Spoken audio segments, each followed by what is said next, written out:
Telah ditemukan sesosok mayat di dalam karung di daerah Jongjing, arah Lapan Jeruk Cuk. Allahumma sholli ala Mayat Muhammad. dalam karung. Kami tidak bisa memegang karena takut ada identifikasinya.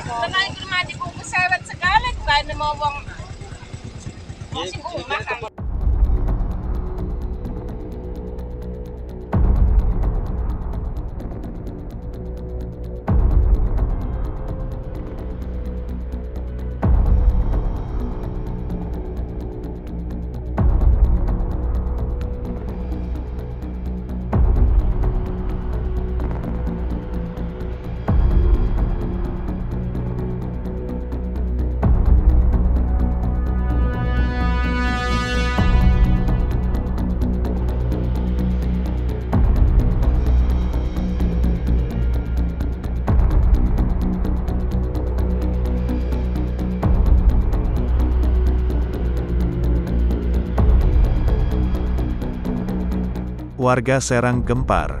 Ini tak lepas adanya penemuan jenazah di pinggir jalan Desa Jongking, Kecamatan Tanara. Diduga jenazah itu adalah korban pembunuhan. Penemuan terjadi saat warga sedang melintas berolahraga dan melihat adanya sesuatu seperti tangan keluar dari dalam karung. Saat dilihat, benarlah bahwa itu adalah jenazah wanita.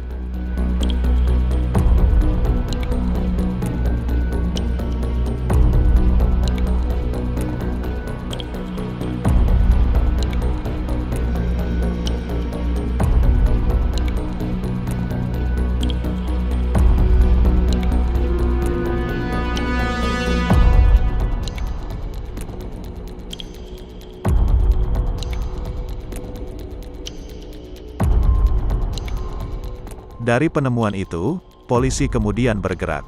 Kepala Bidang Humas Polda Banten Komisaris Besar Sinto Silitonga mengatakan polisi bergerak cepat mengidentifikasi korban. Dengan menggunakan Scientific Crime Investigation berbasis face recognizer dan fingerprints identification system yang dimiliki Polda Banten. Dari sana, identitas korban kemudian ditemukan.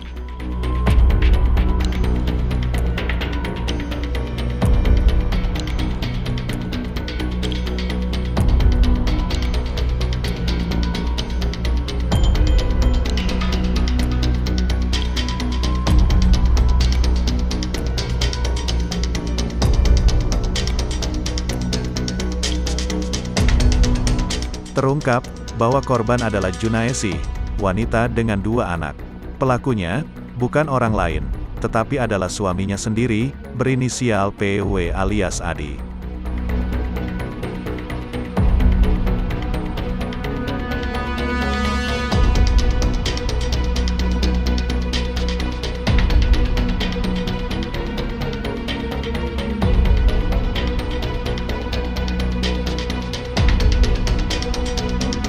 Motifnya adalah sakit hati, pelaku sering dianggap tak bertanggung jawab atas keluarga. Selain itu, pelaku juga anggap sang istri tak bisa menenangkan anak yang menangis. Peristiwa pembunuhan itu terjadi pada Jumat tanggal 29 Juli tahun 2022. Saat tengah malam, anak mereka yang baru berusia 40 hari, saat itu menangis. Pelaku meminta sang istri untuk menyusui, tetapi justru mendapatkan amarah dari korban.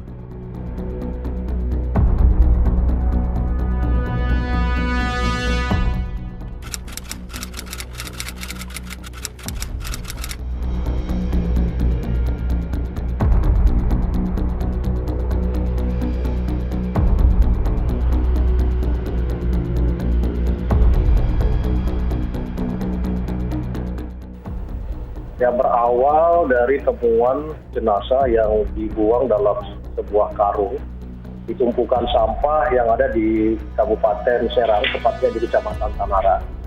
Kemudian dilakukan identifikasi di Rumah Sakit Bayangkara Banten untuk kemudian diketahui dengan menggunakan Scientific Crime Investigation, di mana di Reskrim Polda Banten menggunakan face recognizer, mengenali korban dari ciri-ciri primer, yaitu wajah dan kemudian sidik jari menggunakan fingerprint identification system. Nah, konteksnya sesungguhnya pada hari Sabtu itu kita sudah mengetahui identitas yang bersangkutan. Namun untuk memastikan maka disebarlah flyers informasi kepada publik menggunakan media sosial sehingga ciri-ciri umum dan properti yang dibawa oleh korban ketika itu saat ditemukan disampaikan di dalam flyer tersebut. Dan pada hari Minggu telah datang 2 keluarga ke Rumah Sakit Bayangkara mengaku kehilangan anggota keluarga dan salah satu di antaranya memiliki kesamaan dalam konteks identitas fisik secara primer dan juga secara sekunder. Sekunder artinya ciri-ciri khusus yang memang dimiliki oleh korban seperti tai lalat pada bagian pipi, kemudian ada tanda luka lama pada bagian kaki. Sehingga pada hari Minggu itu kita sudah memastikan bahwa korban adalah Ibu Junaisi yang berumur 37 tahun, ibu rumah tangga yang ketika itu juga ternyata baru melahirkan seorang bayi berusia 40 hari. Setelah mengenali identitas dari korban, maka hanya dalam waktu 2 kali 24 jam, tim Resmob Polda Banten bersama dengan Polres Serang berhasil mengamankan PW di kontrakan bersama dengan korban yang ada di Kecamatan Mau, Kabupaten Tangerang. Kemudian dilakukan penangkapan dan diketahui bagaimana cara pelaku membunuh korban dan apa motif yang memang latar belakangi pelaku yang adalah suami korban sendiri tega membunuh sang istri.